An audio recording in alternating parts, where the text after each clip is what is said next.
काशीपुराधीश्वरी भिक्षां देहि कृपावलम्बनकरी मातान्नपूर्णेश्वरी नानारत्नविचित्रभूषणकरी हेमाम्बराडम्बरी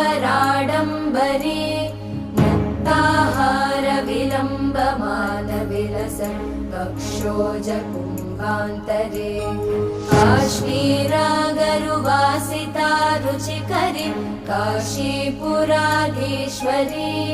भिक्षां देहि कृपावलम्बनकरी मातान्नपूर्णेश्वरी